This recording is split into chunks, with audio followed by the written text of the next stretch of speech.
आदरणीय मान्यवर आणि समोर बसलेल्या माझ्या मैत्रिणी आणि पत्रकार बंधू, आज आपण मला इथे महिला कामगार मेळाव्याच्या निमित्त बोलण्यासाठी संधी दिली त्याबद्दल मी आपले मनापासून आभार व्यक्त करते. महिलांनो, आज स्त्री म्हणजे केवळ घराची जबाबदारी सांभाळणारी व्यक्ती नाही, तर ती कष्ट, जिद्द आणि संघर्षाची जिवंत प्रतिमा आहे. पहाटेपासून रात्रीपर्यंत घरकाम करणाऱ्या दोन गोष्टी जबाबदाऱ्या सांभाळत ती आयुष्यात सुंदर असा समतोल राखते. स्त्री ही घरात आई, पत्नी, मुलगी आणि कामाच्या ठिकाणी कष्टकरी कामगार म्हणून स्त्रीची भूमिका खरोखरच महान आहे. तिच्या कष्टामुळे कुटुंब सुखी होते, समाज सक्षम होतो आणि देश प्रगतीची वाटचाल करतो. आजचा हा मेळावा म्हणजे केवळ एक कार्यक्रम नसून तो आपल्या एकतेचा उत्सव आहे, आपल्या कष्टकरी गौरव आहे आणि आपल्या सामर्थ्याची जाणीव करून देणारा सुंदर असा हा मेळावा आहे. भारतीय मजदूर संघाचे महाराष्ट्र प्रदेशाचे सचिव, प्रदेश सचिव माननीय चव्हाण, मी असताना जवळजवळ अगदी लहान असल्यापासून ओळखते. तू या संघटनेचं काम जवळजवळ 30 ते 40 वर्ष करताय आणि खरोखरच एक कौतुक करण्याजोगं आहे की त्यांनी एका महिलांसाठी हे काम ते करताय. जिथे स्त्रीचा सन्मान होतो तिथे प्रगतीचा मार्ग खुला होतो. स्त्रीची खरी मेहनत ही त्यांनी जाणून हे काम करते आहेत आणि हे खरोखर आदराने व्यक्त करण्यासारखं आहे. आणि ही एवढी मोठी जबाबदारी त्यांनी आमच्यावर दिली आहे.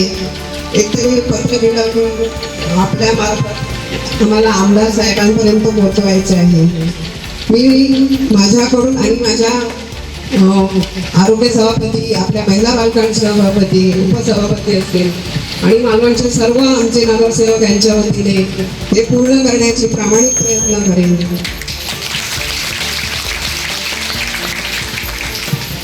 तसेच दुसरं हे एक पत्र दिलं आहे की महिलांसाठी सिंधुदुर्ग जिल्ह्याला हा वेळ का नाही मिळत आहे. बाकी सर्व ठिकाणी आपल्याला नाडी संच उपलब्ध होत आहे, पण आपल्याला का नाही हे मिळत आहे. तर ते खरोखरच मी ह्या सर्व गोष्टींचे नियमित पाठपुरावा करून मी आपल्यासाठी कायम आपल्या पाठीशी उभी राहील ही मी आपल्याला ग्वाही देते. आणि हरी चव्हाण साहेबांनी माझ्यावर जो विश्वास टाकला, आज तुम्ही पूर्ण सार्थकी देण्याचा प्रामाणिक प्रयत्न करेन. आणि पुन्हा एकदा मी आपल्या सर्वांना महिला दिनाच्या शुभेच्छा देते आणि आपल्याला आरोग्यदायी असे जीवन लाभो अशी मी देवाजवळ प्रार्थना करते आणि थांबते. जय हिंद, जय महाराष्ट्र.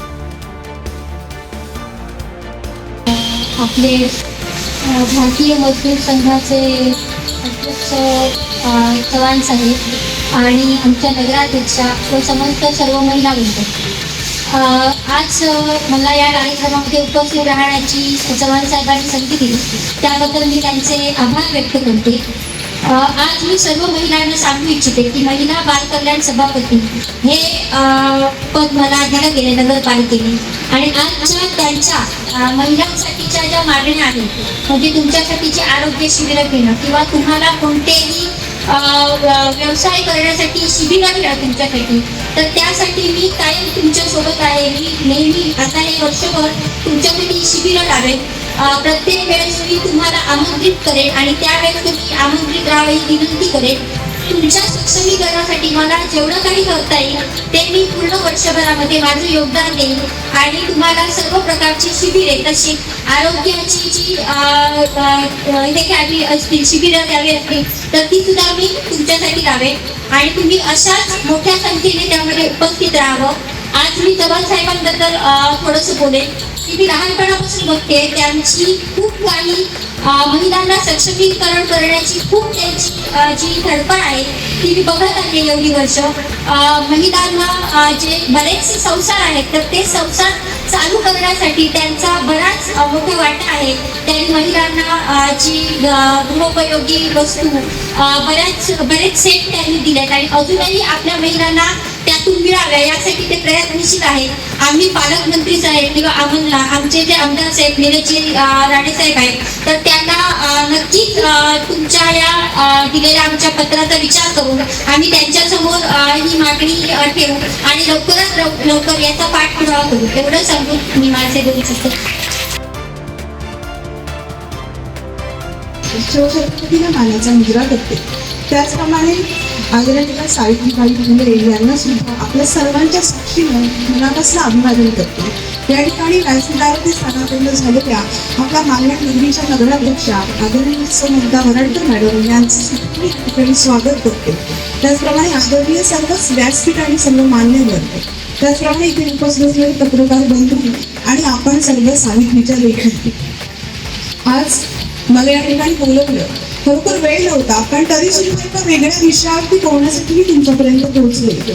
आज माझ्या आईचं डोळ्याचं ऑपरेशन होतं, तरी सुद्धा तिकडचं ऐकून मी पुन्हा तुमच्याकडे आले की मला तुमच्याबरोबर काहीतरी गोष्ट शेअर करायची होती. तर बघा, आपण आपल्या परिस्थितीची नेहमी भाव करत असतो की माझ्याकडे हे नाही म्हणून मी हे करू शकले नाही, माझ्याकडे ते नाही म्हणून मी ते करू शकले नाही. पण कुठल्या पुस्तकातलं नाही, मी तुम्हाला एक माझं उदाहरण देण्यासाठी इथे आले. कारण एक वेळ अशी होती माझ्या आयुष्यात की मी सुद्धा 350 रुपयाला घरकाम करणारी भगिनी होते तुमच्यातलीच. म्हणजे आज सांगतानाही खूप वाईट वाटतंय की असे दिवस होते की 10 ठिकाणची जेव्हा धुनी भांडी मी करत होते तेव्हा मला कुठेतरी 3-3.5 रुपये मिळत होते. खरं तर मी एका चांगल्या कुटुंबात एका शिक्षिकेची मुलगी होती, वडील सुद्धा सरकारी नोकरदार होते. पण माझ्या आयुष्याच्या काही फेऱ्यांमुळे मला या सगळ्या गोष्टी सहन कराव्या लागल्या. पण हे करत असताना त्यातून मार्ग काढत मी लग्नापर्यंत माझं शिक्षण फक्त 12वी होतं. लग्नानंतर मी गरोदर अवस्थेत माझं कॉलेज पूर्ण केलं, मी BA पूर्ण झाले. त्यानंतर मी B.Ed केलं, B.Ed केलं, त्यानंतर M.Ed केलं आणि त्यानंतर ॲडव्होकेट ही पदवी सुद्धा मी मिळवली. पण मी सुद्धा इथे तुम्ही बसलेल्यांपैकीच एक धुनी भांडी करणारी स्त्री होते, हे मला तुम्हाला सांगायचं आहे म्हणून मी तुमच्याकडे आहे. पण या सगळ्या परिस्थितीवरती मी मात केलं आणि आज माझ्या नावापुढच्या सगळ्या पदव्या त्या वाचताना कुठेतरी 2 सेकंद तरी लागतात. आणि आज मी या नगरपालिकेची नगरसेविका आहे, आरोग्य सभापती आहे. आणि ज्याप्रमाणे माझ्या नावाच्या नंतर काही पदव्या लागल्यात, पण येत्या काही दिवसात आज मी PhD करते, त्यामुळे नावाच्या अगोदरच्या सुद्धा पदव्या काही दिवसांनी मला लागणार आहेत. ते मी माझं कौतुक नाही सांगते, हे तुम्हाला मी का सांगतेय तर ज्या आज तुम्ही इथे बसलेल्या महिला आहात, आजची परिस्थिती खूप चांगली आहे. पण 2007, 2008 आणि 2009 या 3 वर्षात मी प्रत्येक घरात कणकवली सारख्या शहरात घरकाम केलेली बाई आहे. तिथे बसलेल्या माझ्या सहकाऱ्यांना सुद्धा ही गोष्ट माहीत नसेल. पण आज मी तुम्हाला अभिमानाने सांगते की आपण आपल्या परिस्थितीला कुठेही डगमगायचं नसतं. जेव्हा आलेल्या परिस्थितीची आपण 2 हात करतो आणि आपण पुढे जातो तेव्हा आयुष्यात आपण खूप काही मिळवू शकतो.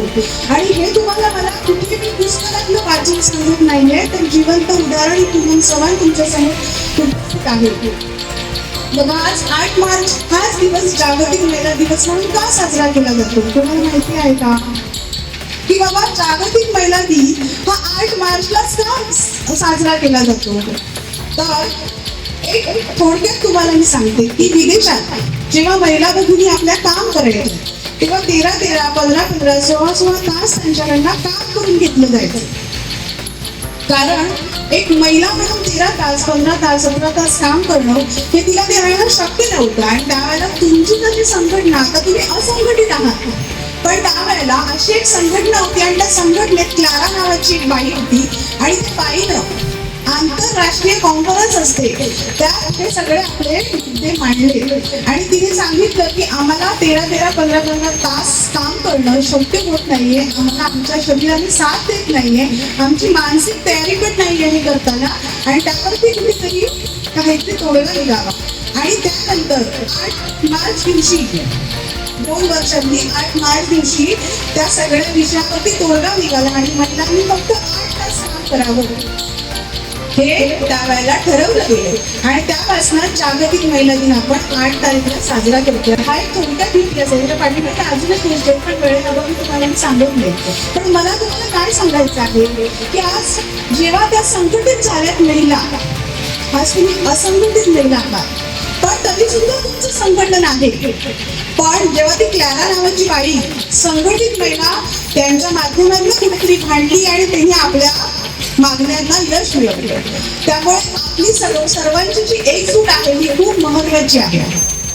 त्यामुळे आज हरी चव्हाण असतील किंवा आपले सगळेच पदाधिकारी असतील यांच्या माध्यमातून तुम्ही एवढ्या संख्येने उभे आहात, किती बसलेले आहात, तर खरं तर ही खूप महत्वाची गोष्ट आहे. कारण ही स्त्री म्हणजे आपल्या पूर्ण समाज व्यवस्थेचा कणा आहे. जर तुम्ही आणि आम्हीच नसतो हा समाज चालू शकतो का हो? चालू शकतो का? म्हणजे माझ्यापासून तुमच्यापर्यंत विद्यार्थी प्रत्येक स्त्री किती महत्वाची आहे. आज घरात आई नसेल, एखाद्या दिवशी 4 दिवस आई कुठे माहेरी गेली असेल तर घरात किती विस्कळीत सगळी परिस्थिती असते. मग हा जो समाजाचा कणा असलेल्या स्त्रिया जर सक्षमपणे आज उभ्या नसल्या असत्या तर मगाशी सरीबाऊंनी सांगितल्याप्रमाणे जो आपल्या भारतीय ह्याचा आर्थिक कणा आहे तो सुदृढ झाला असता का हा आपण विचार करणं गरजेचं आहे.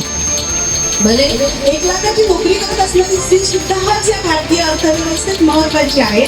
त्याचप्रमाणे महिन्याला 10,000 कमवणारी मोलमजुरी करणारी स्त्री सुद्धा या अर्थव्यवस्थेसाठी भरीव कामगिरी करते हे आपण विसरून चालता कामा नये. आज बघा आपल्या असंख्य प्रॉब्लेम्स असतात, असंख्य समस्या असतात. आपण त्याच्याशी नेहमीच 2 हात करून पुढे जात असतो. पण त्याही पलीकडचं तुम्हाला मी एक उदाहरण सांगते. माझ्याकडे 57 बचत गट आहे. 57 बचत गटांना घेऊन आज आपण काम करत असताना प्रत्येक बाईचे प्रॉब्लेम्स वेगवेगळे आहेत. पण मी अजूनही तुम्हाला मगाशी मी माझ्या वैयक्तिक आयुष्यातला एक अनुभव सांगितला. पण त्याचबरोबर आज बचत गटांचा सुद्धा इथे उल्लेख झाला आहे. त्या बाबतीत मी तुम्हाला सांगेन की कोरोना नंतर अशी परिस्थिती आली की कोणाला काम नव्हतं, असलेली काम सुद्धा सगळ्यांची गेलेली होती. तर माझे 2 बचत गट मी एकत्र घेऊन नुसता कळीगडाचा व्यवसाय केला. कळीगडाची बागायती मी माझ्या जागेच्या संचालनांना करून घेतली आणि प्रत्येक बाईला एक 6 महिन्याचं पीक म्हणजे 3-3 महिन्यांनी असं 2 पीक आम्ही घेतले. त्या 6 महिन्यात प्रत्येक बाईला 42,000 रुपये मिळाले. प्रत्येक घेताना तो आनंद आम्ही बघितलेला आहे. त्यानंतर त्याच कोरोनाच्या काळामध्ये आम्ही जे गोंड्याची फुलं असतात त्याची शेती केली. त्याच बचत गटांना घेऊन 2 एकरमध्ये आणि त्याही वेळेला प्रत्येक बाईला मला वाटतं 37 ते 38,000 रुपये मिळाले. म्हणजे आपण जर बचत गटाच्या माध्यमातून किंवा तुमच्या माध्यमातून एखादा रोजगार उभा करायचा झाला तर तो आपण नक्की करू शकतो. पण त्यासाठी कुणीतरी पुढे येणं फार गरजेचं असते. काय ग? आज 57 बचत गट आहेत. त्यातल्या 3 बचत गटांनी या चतुर्थीला आमच्याकडे अगरबत्त्यांचं प्रशिक्षण घेतलं आणि त्या अगरबत्त्या मी माझ्या पिंपळावरती जे दुकान आहे ते पिंपळावरच्या दुकानात 3,87,000च्या अगरबत्त्या मी स्वतः त्यांना विकून दिल्या. 3,87,000 ही काही थोडी रक्कम नाहीये आणि फक्त चतुर्थीच्या महिन्याभराच्या कालावधीतच मी तेवढ्या त्यांच्या विकून दिल्या. म्हणजे जर करायचं झालं तर आपण सुरुवात केली तर ते होऊ शकतं. त्यामुळे मला तुम्हाला हे सांगायचं आहे की मगाशीच आमच्या महिला बालकल्याणच्या सभापती म्हणाले की ज्या काही आपल्या तुमच्या मागण्या आहेत त्या मागण्या आम्ही पूर्ण करणार आहोत. पण एक जबाबदारपूर्वक सांगते की जर आपण सगळ्या तुमच्या मिळणाऱ्या तुम्हाला सोयी सुविधा यांचा जर अभ्यास केला तर त्यातल्या 30% सोयी सुविधा सुद्धा चव्हाण यांना मिळत नाहीये. ही वस्तुस्थिती आहे. 30% सुद्धा सोयी सुविधा तुम्हाला मिळत नाहीये. पण कुठेतरी याच्यात लोकप्रतिनिधी कमी पडत असतील, प्रशासनाचं काम चिकलपणा करायचं असेल, याही गोष्टी तितक्याच महत्वाच्या आहेत. त्यासाठी तुम्ही सर्वांनी एकजूट राहणं खूप गरजेचं आहे. आज हरी चव्हाण असतील आमचे किंवा इतर सगळे त्यांचे सदस्य असतील यांच्या माध्यमातून तुम्ही आज एवढ्या संख्येनं एकत्र आहात ही तुमची एकी फार महत्वाची आहे. आणि एवढ्या तुम्ही जर बायका एकत्र असाल तर शासनाच्या 100% योजना तुम्ही खेचून आणू शकता. त्यामुळे येणाऱ्या कालावधीत आपल्या निवेदनाप्रमाणे जर बघितलं तर तुमच्या काही विम्याच्या समस्या असतील, किंवा आरोग्याच्या काही गोष्टी असतील, तर आता वेळेअभावी चव्हाण साहेब मी या सगळ्या गोष्टी इथे नाही बोलू शकत, पण आपण परत एकदा या सगळ्या बायकांना एकत्र बोलूया. ज्या काही तुमच्या विम्याच्या संदर्भातल्या काही गोष्टी असतील, तर तो जर विमा या सगळ्या बायकांचा कसा काढता येत असेल तर त्याच्यासाठी आपण प्रयत्न करूया. तुमची जर आरोग्य तपासणी करून घ्यायची असेल तर नक्की आपण त्यासाठी परत एखादा कॅम्प लावा, आपण ती आरोग्य तपासणी करून घेऊया. त्याप्रमाणे मगाशी चव्हाण साहेब सुद्धा म्हणाले की स्वच्छता कर, तर आमची मालवण नगरपालिका अजून स्वच्छता कर घेत नाहीये, ही दुर्दैवाची गोष्ट आहे. पण तरी सुद्धा तोही आपण घेऊ. तुम्हाला आयडी कार्ड देत असताना कुठेतरी प्रशासनाच्या ज्या काही गोष्टी आहेत त्या आपण बघूया. आपले नगराध्यक्ष मॅडम सुद्धा आपल्या भाषणात ते सांगतील, पण ज्या काही तुम्हाला मिळणाऱ्या सोयी सुविधा शासन स्तरावरच्या आहेत त्या सुद्धा मिळवून देण्यासाठी चव्हाण साहेब, त्यांची पूर्ण टीम आणि तुमच्या सोबत मी कायम असणार आहे. त्यामुळे अशा पद्धतीने आपण काम करूया की जेणेकरून आपण एखादा प्रस्ताव दिला तर नाही म्हणण्याची हिंमत कोणाची होता कामा नाही. आपण कोणाच्या खिशातलं मागत नाही आहोत, आपण आपल्या हक्काचं मागतोय. बरोबर ना? कुठल्या अधिकाऱ्याला किंवा लोकप्रतिनिधीला आपण सांगत नाही आहोत की बाबा तू आम्हाला 5-50,000 दे. जे माझ्या हक्काचं आहे ते मला मिळालंच पाहिजे आणि त्यासाठी मी काही करावं लागलं तर ते करणार आहे. कारण आज जर तुम्ही ती चळवळ उभी केली तर भविष्यात येणाऱ्या पिढीला सुद्धा त्याचा उपयोग होणार आहे. या माईने एवढ्या वर्षापूर्वी हा निर्णय घेतला की महिलांनी फक्त 8च तास काम केलं पाहिजे, पण आज इतक्या वर्षांनी सुद्धा महिला 8च तास काम करतायत. म्हणजे तेव्हा तिच्या निर्णयामुळे सगळ्या बायकांचा आज फायदा झाला. त्याचप्रमाणे आज जो तुम्ही निर्णय घेणार किंवा तुम्ही ज्या शासनाच्या रूढी परंपरा मोडून ज्या काही तुमच्या हक्कांसाठी तुम्ही आपली मागणी मांडणार आहात त्याचा उद्या तुमच्या येणाऱ्या भविष्यातल्या पिढीला सुद्धा उपयोग होणार आहे. त्यामुळे अशाच पद्धतीनं संघटित राहा, अशाच पद्धतीनं एकजुटीने काम करा आणि बचत गटाच्या माध्यमातून परत एकदा मी सांगते, ज्या काही स्कीम्स असतील, ज्या काही योजना असतील त्या राबवण्यासाठी माझ्यासारखी महिला तर तुमच्या सोबत आहेच, पण त्याचबरोबर आमच्या नगराध्यक्ष महिला असतील, महिला बाल कल्याण सभापती असतील, उपसभापती असतील, या सुद्धा आम्ही तुमच्यासाठी कटिबद्ध आहोत. आणि ऑलरेडी 570 महिला बचत गटाच्या माध्यमातून आज माझ्या हाताखाली काम करतायत आणि त्याचबरोबर तुम्हाला करायचे असतील तर तेही सुद्धा आपण करूया. बचत गटाच्या माध्यमातून ज्या काही गोष्टी असतील त्या खूप माझ्या आधी वैयक्तिक आवडीच्या गोष्टी आहेत. त्यामुळे त्याच्यासाठी तुम्हाला कधी मार्गदर्शन हवं असेल, अगदी कुठली स्कीम कुठल्या ह्याच्यात बसवायची आणि तुम्हाला कुठल्या बँकेकडनं कसं लोन मिळवून द्यायचं यापासून सगळ्या सोयी आपल्याकडे उपलब्ध आहेत आणि या आपण करूया. पण त्या करण्यासाठी तुमची तेवढी तयारी खूप महत्वाची आहे आणि तयारीपेक्षा सातत्य खूप महत्वाचं आहे. त्यामुळे तुम्हाला खरोखरच सक्षम व्हायचं असेल तर बचत गट ही सुवर्ण संधी आहे आपल्यासाठी. त्या माध्यमातून किंवा बचत गट जरी नसेल, मला तर वाटतं असं आता एकही व्यक्ती नसेल की ती बचत गटात नाहीये. चुकून क्वचित कोणतरी एखादी असली तर, कारण आता वाड्यावाड्यांमध्ये प्रत्येक ठिकाणी बचत गट स्थापन केलेच जातात आणि आपण सगळ्या महिला गटाच्या सदस्य असतोच. पण तरी सुद्धा इतकं आपल्याला या संघटनेच्या माध्यमातून सुद्धा तुम्हाला काही मोठ्या रोजगाराच्या संधी उपलब्ध करायच्या असतील किंवा याचा फायदा घ्यायचा असेल तर मला कधीही बोलवा, मी तुमच्यासाठी कायम कटिबद्ध असेल. मला माझं अस्तित्व टिकवायचं आहे म्हणून मला बाहेर पडायचं आहे. हा आजपासून प्रत्येकाने निर्णय घ्या आणि मोठा व्हा. तुम्हाला दीर्घ आयुष्य लाभो, आरोग्य संपन्न आयुष्य लाभो यासाठी मी आमच्या रामेश्वराकडे प्रार्थना करते आणि अशाच एकसंघ राहा.